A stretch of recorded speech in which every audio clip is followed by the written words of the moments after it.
This statute is purely and simply anti-contraceptive. Let me give you some of the patent absurdities. A bride, a girl about to be married, she can't go to a gynecologist and be prescribed a contraceptive, non-prescriptive or any other type, until after the wedding ceremony, and she dashes from the church to the gynecologist to the drugstore and back to the wedding reception.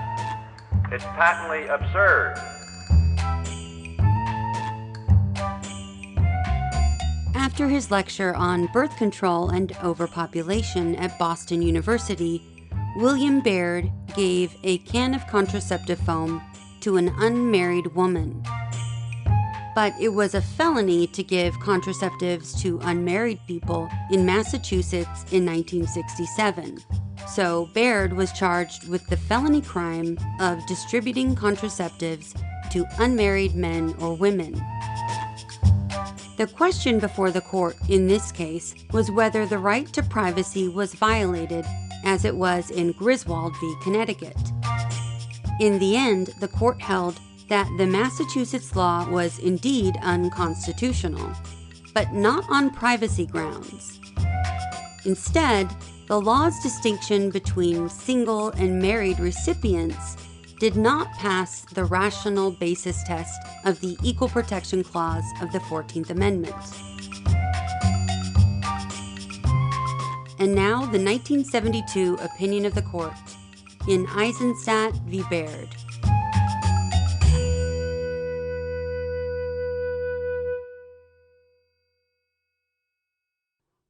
Mr. Justice Brennan delivered the opinion of the court.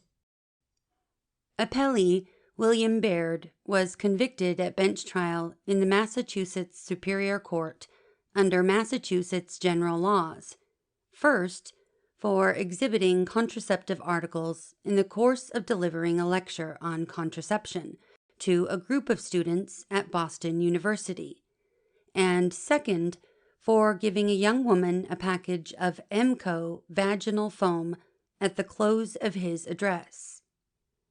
The Massachusetts Supreme Judicial Court unanimously set aside the conviction for exhibiting contraceptives on the ground that it violated Baird's First Amendment rights, but by a 4-3 vote, sustained the conviction for giving away the foam. Baird subsequently filed a petition for a federal writ of habeas corpus, which the district court dismissed.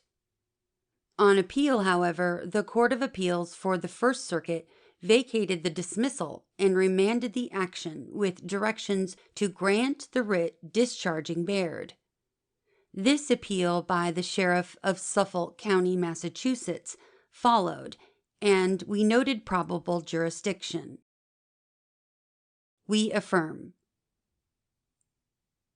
Massachusetts general laws, under which Baird was convicted, provides a maximum 5-year term of imprisonment for whoever gives away any drug, medicine, instrument, or article whatever for the prevention of conception, except a registered physician may administer to or prescribe for any married person drugs or articles intended for the prevention of pregnancy or conception, and a registered pharmacist actually engaged in the business of pharmacy may furnish such drugs or articles to any married person presenting a prescription from a registered physician.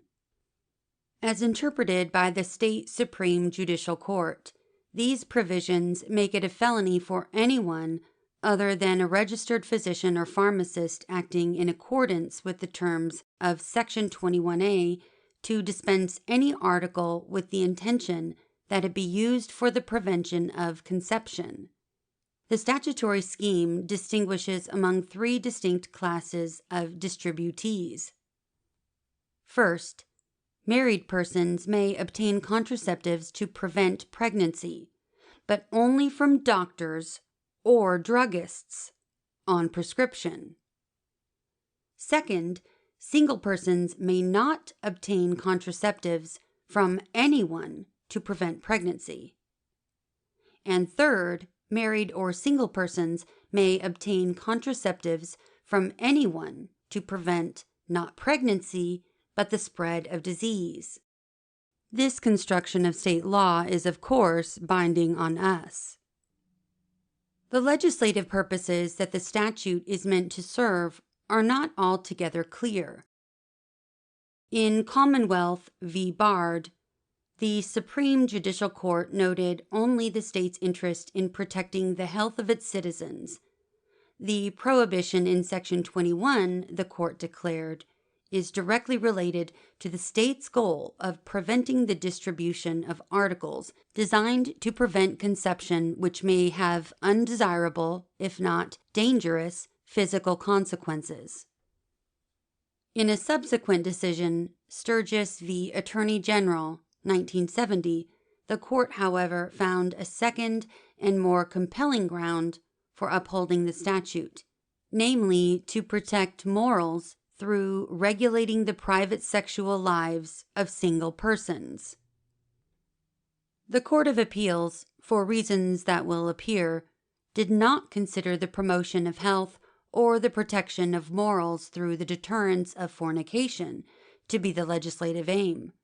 Instead, the court concluded that the statutory goal was to limit contraception in and of itself, a purpose that the court held conflicted with fundamental human rights under Griswold v. Connecticut, 1965, where this court struck down Connecticut's prohibition against the use of contraceptives as an unconstitutional infringement of the right of marital privacy.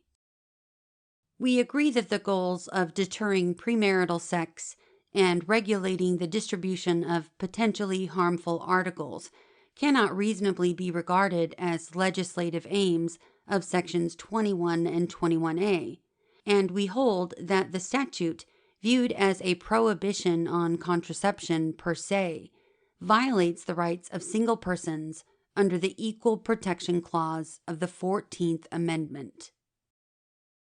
We address at the outset appellant's contention that Baird does not have standing to assert the rights of unmarried persons denied access to contraceptives because he was neither an authorized distributor under Section 21A nor a single person unable to obtain contraceptives. There can be no question, of course, that Baird has sufficient interest in challenging the statute's validity to satisfy the case or controversy requirement of Article 3 of the Constitution. Appellant's argument, however, is that this case is governed by the court's self-imposed rules of restraint.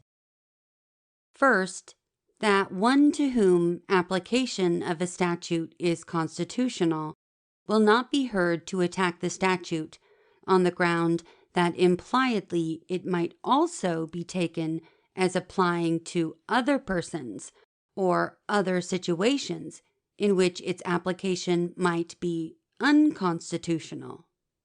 And second, the closely related corollary that a litigant may only assert his own constitutional rights or immunities. Here, appellant contends that Baird's conviction rests on the restriction in Section 21A on permissible distributors, and that restriction serves a valid health interest independent of the limitation on authorized distributees.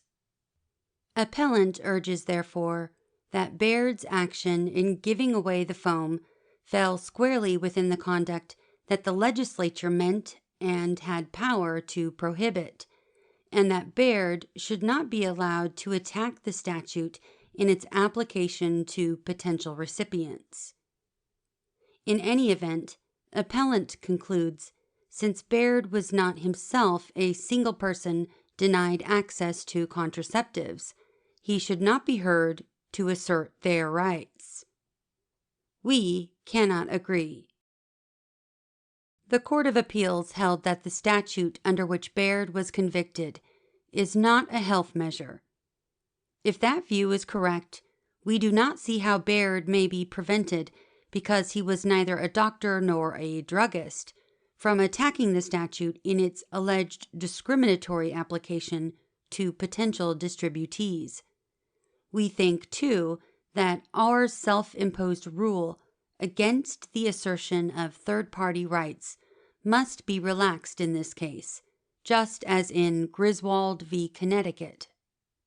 There, the executive director of the Planned Parenthood League of Connecticut and a licensed physician who had prescribed contraceptives for married persons and been convicted as accessories to the crime of using contraceptives were held to have standing to raise the constitutional rights of the patients with whom they had a professional relationship. Appellant here argues that the absence of a professional or aiding and abetting relationship distinguishes this case from Griswold. Yet, as the court's discussion of prior authority in Griswold indicates, the doctor-patient and accessory principal relationships are not the only circumstances in which one person has been found to have standing to assert the rights of another.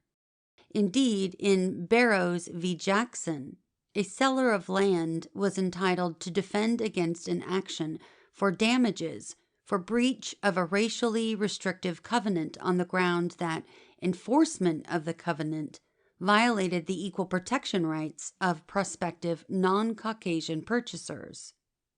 The relationship there between the defendant and those whose rights he sought to assert was not simply the fortuitous connection between a vendor and potential vendees, but the relationship between one who acted to protect the rights of a minority and the minority itself.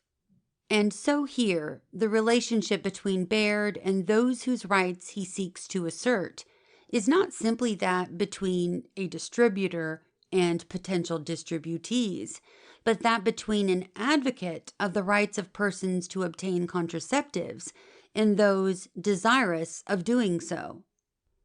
The very point of Baird's giving away the vaginal foam was to challenge the Massachusetts statute that limited access to contraceptives. In any event, more important than the nature of the relationship between the litigant and those whose rights he seeks to assert is the impact of the litigation on the third-party interests. In Griswold, the court stated, "The rights of husband and wife, pressed here, are likely to be diluted or adversely affected unless those rights are considered in a suit involving those who have this kind of confidential relation to them." A similar situation obtains here. Enforcement of the Massachusetts statute will materially impair the ability of single persons to obtain contraceptives. In fact, the case for according standing to assert third-party rights is stronger in this regard here than in Griswold, because unmarried persons denied access to contraceptives in Massachusetts, unlike the users of contraceptives in Connecticut, are not themselves subject to prosecution, and, to that extent, are denied a forum in which to assert their own rights. The Massachusetts statute, unlike the Connecticut law considered in Griswold, prohibits not use, but distribution. For the foregoing reasons, we hold that Baird, who is now in a position and plainly has adequate incentive to assert the rights of unmarried persons denied access to contraceptives, has standing to do so. We turn to the merits. Part 2. The basic principles governing application of the Equal Protection Clause of the 14th Amendment are familiar. As the Chief Justice only recently explained in Reed v. Reed, 1971, in applying that clause, this court has consistently recognized that the 14th Amendment does not deny to states the power to treat different classes of persons in different ways. The Equal Protection Clause of that amendment does, however, deny to states the power to legislate that different treatment be accorded to persons placed by a statute into different classes on the basis of criteria wholly unrelated to the objective of that statute. A classification must be reasonable, not arbitrary, and must rest upon some ground of difference having a fair and substantial relation to the object of the legislation, so that all persons similarly circumstanced shall be treated alike. The question for our determination in this case is whether there is some ground of difference that rationally explains the different treatment accorded married and unmarried persons under Massachusetts general laws. For the reasons that follow, we conclude that no such ground exists. First, Section 21 stems from Massachusetts Statute 1879, Clause 159, Section 1, which prohibited, without exception, distribution of articles intended to be used as contraceptives. In Commonwealth v. Allison, the Massachusetts Supreme Judicial Court explained that the law's plain purpose is to protect purity, to preserve chastity, to encourage continence and self-restraint, to defend the sanctity of the home, and thus to engender in the state and nation a virile and virtuous race of men and women. Although the state clearly abandoned that purpose with the enactment of Section 21A, at least insofar as the illicit sexual activities of married persons are concerned, the court reiterated in Sturgis v. Attorney General that the object of the legislation is to discourage premarital sexual intercourse. Conceding that the state could, consistently with the Equal Protection Clause, regard the problems of extramarital and premarital sexual relations as evils of different dimensions and proportions, requiring different remedies, we cannot agree that the deterrence of premarital sex may reasonably be regarded as the purpose of the Massachusetts law. It would be plainly unreasonable to assume that Massachusetts has prescribed pregnancy and the birth of an unwanted child as punishment for fornication, which is a misdemeanor under Massachusetts general laws. Aside from the scheme of values that assumption would attribute to the state, it is abundantly clear that the effect of the ban on distribution of contraceptives to unmarried persons has, at best, a marginal relation to the proffered objective. What Mr. Justice Goldberg said in Griswold v. Connecticut concerning the effect of Connecticut's prohibition on the use of contraceptives in discouraging extramarital sexual relations is equally applicable here. The rationality of this justification is dubious, particularly in light of the admitted widespread availability to all persons in the state of Connecticut, unmarried as well as married, of birth control devices for the prevention of disease as distinguished from the prevention of conception. Like Connecticut's laws, Sections 21 and 21A do not at all regulate the distribution of contraceptives when they are to be used to prevent not pregnancy but the spread of disease. Nor in making contraceptives available to married persons without regard to their intended use does Massachusetts attempt to deter married persons from engaging in illicit sexual relations with unmarried persons. Even on the assumption that the fear of pregnancy operates as a deterrent to fornication, the Massachusetts statute is thus so riddled with exceptions that deterrence of premarital sex cannot reasonably be regarded as its aim. Moreover, Sections 21 and 21A, on their face, have a dubious relation to the state's criminal prohibition on fornication. As the Court of Appeals explained, fornication is a misdemeanor in Massachusetts, entailing a $30 fine or 3 months in jail.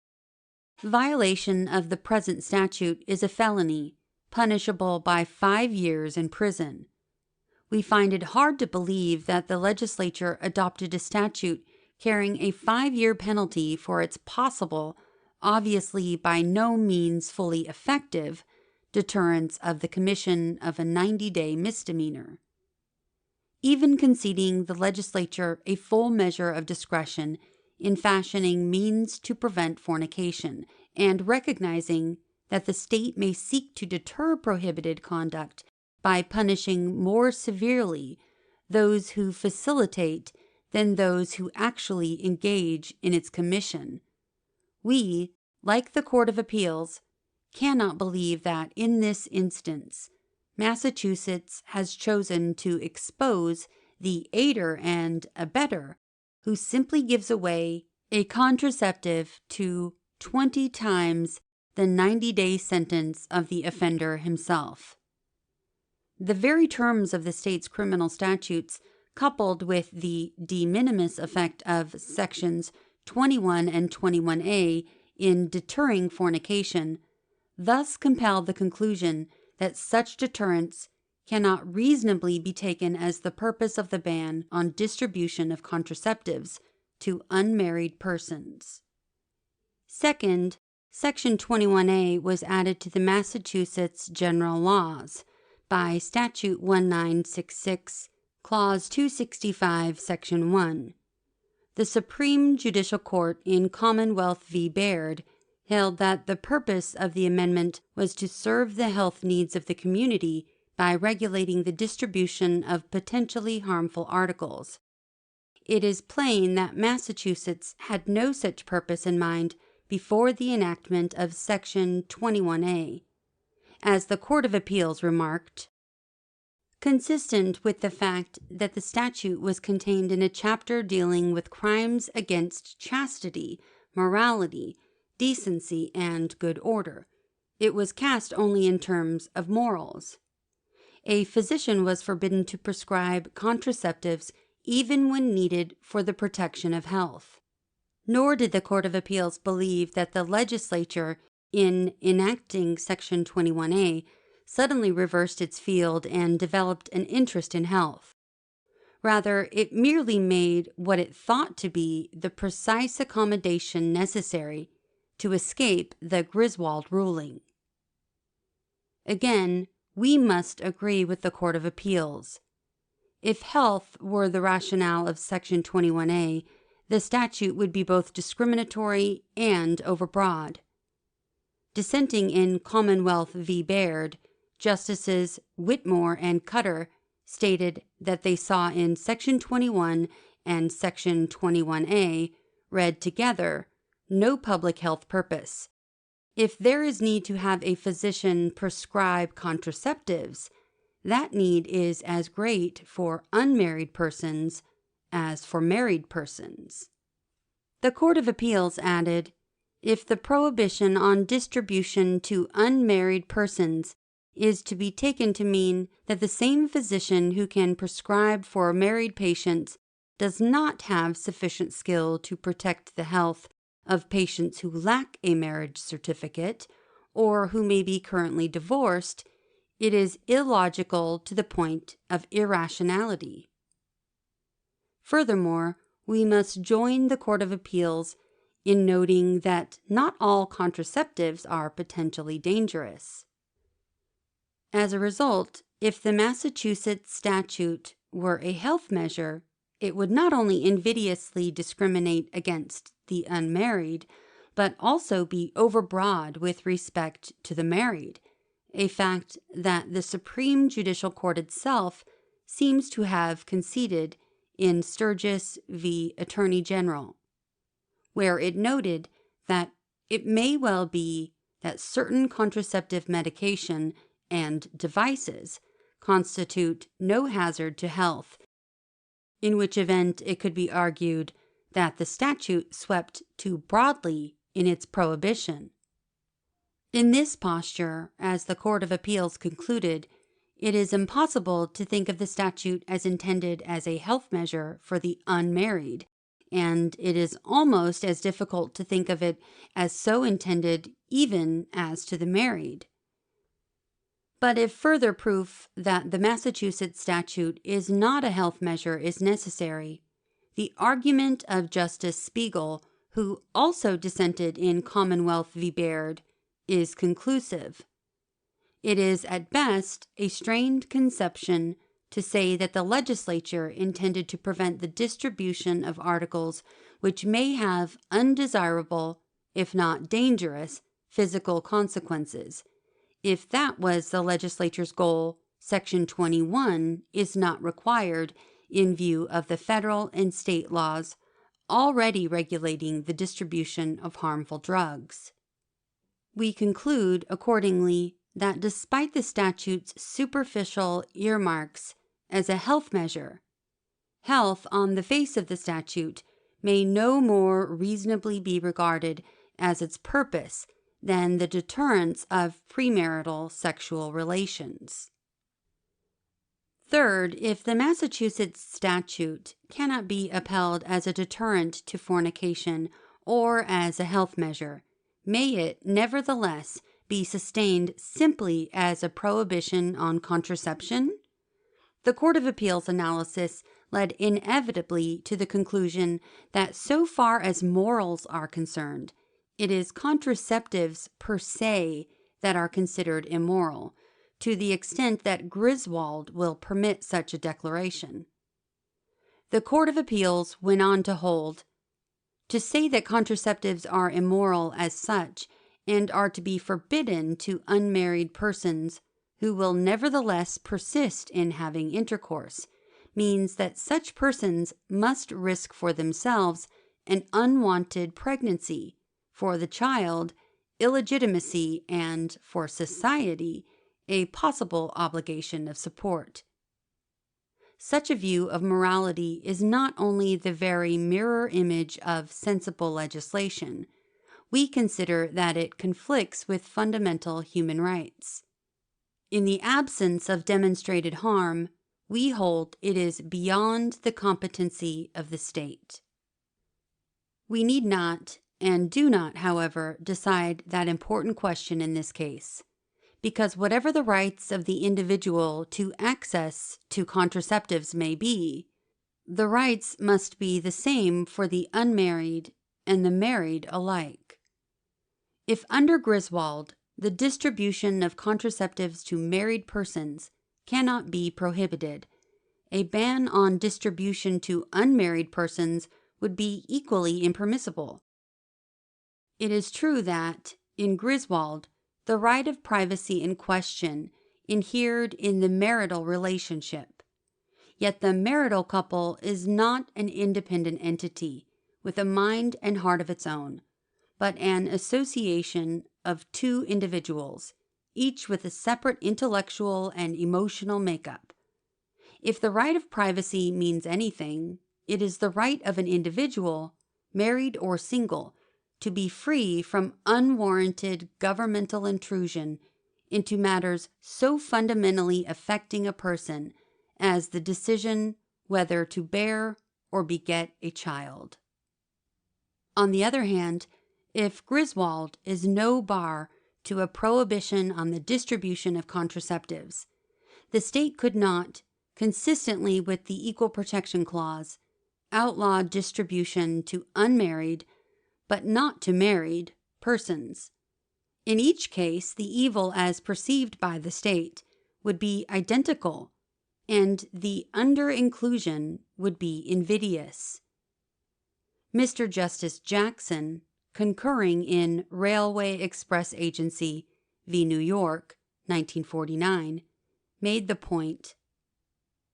The framers of the Constitution knew, and we should not forget today, that there is no more effective practical guarantee against arbitrary and unreasonable government than to require that the principles of law which officials would impose upon a minority must be imposed generally. Conversely, nothing opens the door to arbitrary action so effectively as to allow those officials to pick and choose only a few to whom they will apply legislation, and thus to escape the political retribution that might be visited upon them if larger numbers were affected. Courts can take no better measure to assure that laws will be just than to require that laws be equal in operation. Although Mr. Justice Jackson's comments had reference to administrative regulations, the principle he affirmed has equal application to the legislation here. We hold that, by providing dissimilar treatment for married and unmarried persons who are similarly situated, Massachusetts General Laws 272, Sections 21 and 21A violate the Equal Protection Clause. The judgment of the Court of Appeals is affirmed.